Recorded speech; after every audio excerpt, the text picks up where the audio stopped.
First one చూసినట్లయితే క్రింది వాటిలో సరైనవి ఏబి ఇచ్చారు, ఏబిలో సరైనవి ఏంటని అడుగుతున్నారు. చూద్దాం. ఆప్షన్ ఏ జిఎస్టీ 0% స్లాబ్లో వంట నూనెలు ఉంటాయి. ఆప్షన్ బి జిఎస్టీ స్లాబ్లో ప్రస్తుతం 50 వస్తువులు ఉన్నాయి. సో మనకు ఆప్షన్ ఏ చూసుకున్నట్టయితే వంట నూనెలు 0% స్లాబ్లో లేవు, రాంగ్ అన్నమాట. ఇది మనకు జిఎస్టీలో మొత్తంగా 4 రకాల స్లాబ్లు ఉన్నాయి. 5%, 12%, 18%, 28%. ఈ విధంగా మనకు వంట నూనెలు అనేవి 5% స్లాబ్లో ఉన్నాయి, 0% స్లాబ్లో లేవు. కాబట్టి ఆప్షన్ ఏ రాంగ్ అవుతుంది. సెకండ్ ఆప్షన్ బి చూసుకున్నట్టయితే జిఎస్టీ స్లాబ్లో ప్రస్తుతం 50 రకాల వస్తువులు ఉన్నాయి అంటున్నాడు, మొత్తంగా 4 స్లాబ్లు కలుపుకొని.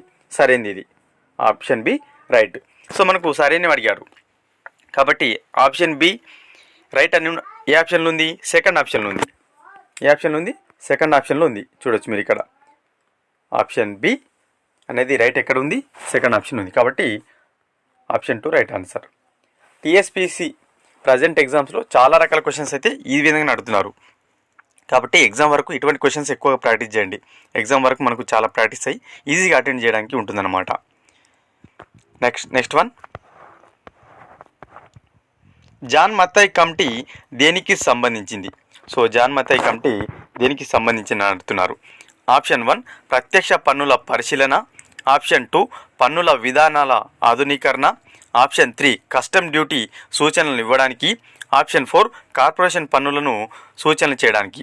సో జాన్ మత్తయి కమిటీ ఏదైతుందో ఈ జాన్ మత్తయి కమిటీ అనేది కార్పొరేషన్ పన్నుకు సంబంధించి పరిశీలన చేయడం కోసం అయితే ఏర్పాటు చేయడం జరిగింది. జాన్ మత్తయి కమిటీ చాలా చాలా important.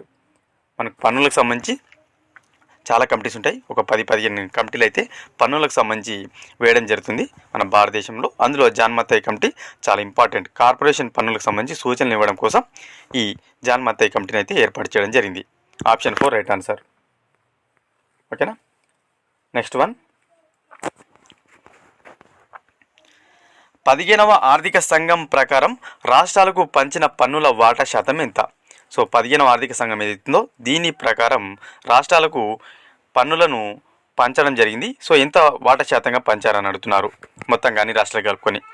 Option 1 41%, option 2 35%, option 3 46%, option 4 53%. So మనకు 15వ ఆర్థిక సంఘం ప్రకారం రాష్ట్రాలకు పంచిన పన్నుల వాటా శాతం 41%. Option 1 right answer. ఓకేనా. 41% పన్నులను అయితే రాష్ట్రాలకు పంచడం జరిగింది. దేని ప్రకారం? 15వ ఆర్థిక సంఘం ప్రకారం. Option 1 right answer, most important. Next one, కేంద్రం విధించి కేంద్రం వసూలు చేసి రాష్ట్రానికి ఇచ్చే పన్నును ఎస్టేట్ డ్యూటీ అంటారు. సో దీనిని ఎప్పుడు రద్దు చేస్తారు? Most important bit. కేంద్రమే విధిస్తుంది, కేంద్రమే వసూలు చేస్తుంది, అప్పుడు రాష్ట్రానికి ఇస్తుంది అనమాట ఆ పన్ను. దాన్ని ఎస్టేట్ డ్యూటీ అంటారు. ఓకేనా. అయితే దీనిని రద్దు చేయడం జరిగింది ఒక సంవత్సరంలో. ఏ సంవత్సరంలో అని అడుగుతున్నారు. Option 1 1984, option 2 1985, option 3 1986, option 4 1987. So estate duty అనే దాన్ని 1985లో రద్దు చేయడం జరిగింది. Option 2 right answer. ఓకేనా.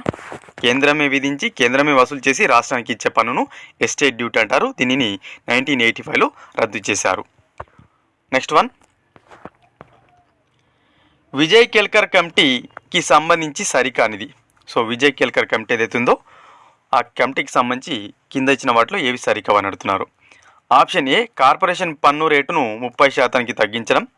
ఆప్షన్ బి సంపద పన్ను కొనసాగించడం. అయితే మనకి ఇందులో సరికానివి అడిగారు. ఏ తప్పు, బి తప్పు, ఏబి తప్పు, ఏబి సరైనవి. సో ఇందులో ఆప్షన్ ఏదైతుందో కార్పొరేషన్ పన్ను రేటును 30% తగ్గించడం సరైంది. సరికానిది అడిగాడు. ఆప్షన్ బి సంపద పన్నును కొనసాగించడం, ఇది తప్పు. సంపద పన్నును రద్దు చేయమని చెప్తాను అనమాట విజయ్ కేల్కర్ కమిటీ. ఎప్పుడు ఏర్పాటైంది? 2002లో. ఓకేనా. చాలా చాలా ఇంపార్టెంట్ ఈ కమిటీ. సో సంపద పన్నును కొనసాగించమని చెప్పలేదు కాబట్టి సరి కానిది అడిగాడు. ఆప్షన్ బి సరికాదు. ఆప్షన్ బి ఎక్కడ ఉంది? తప్పు. సెకండ్ ఆప్షన్లో ఉంది. కాబట్టి second option is right answer. చాలా చాలా ఇంపార్టెంట్ బిట్స్. ఓకేనా. ఇదే విధంగా ప్రాక్టీస్ చేయండి.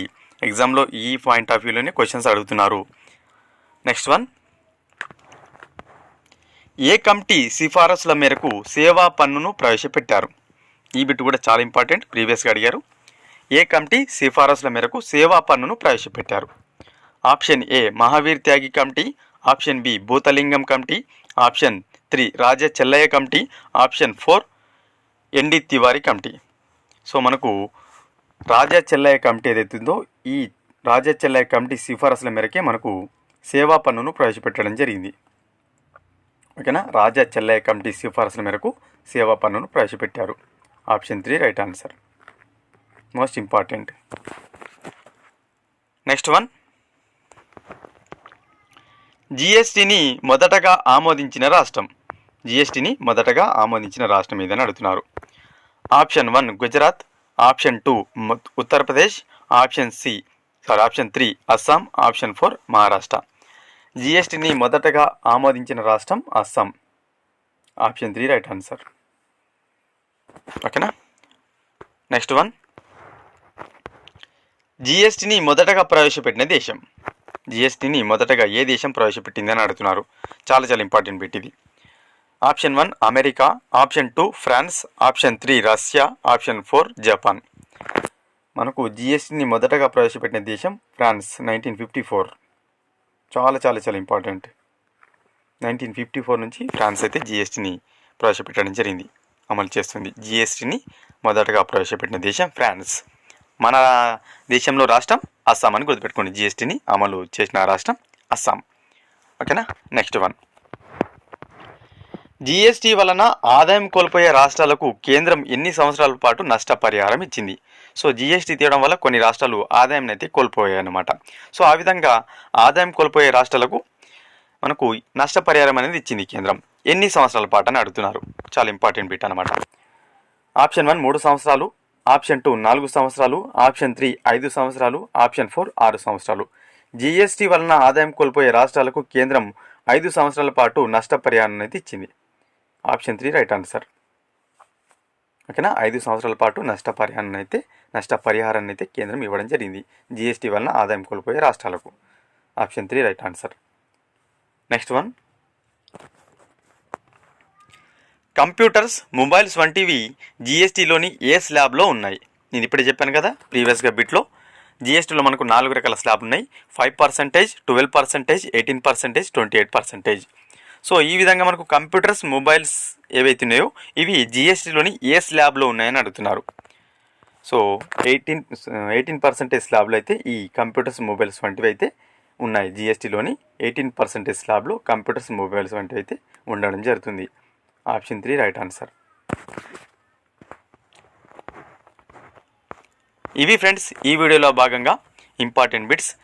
ఈ గ్రూప్ 2కు సంబంధించిన ఎకనామీ బిట్స్, అదేవిధంగా గ్రూప్ 2 సంబంధించిన ఆన్లైన్ టెస్టులు ఫ్రీగా రాయాలనుకుంటే మన వెబ్సైట్ని విజిట్ చేయండి. వెబ్సైట్ లింక్ అనేది డిస్క్రిప్షన్లో ఇస్తాను. అదేవిధంగా టెలిగ్రామ్ గ్రూప్లో జాయిన్ అయినట్లయితే అక్కడ కూడా చాలా ఇంపార్టెంట్ ఫైల్స్ అయితే ఇవ్వడం జరుగుతుంది. సో టెలిగ్రామ్ గ్రూప్లో కూడా జాయిన్ అవ్వండి.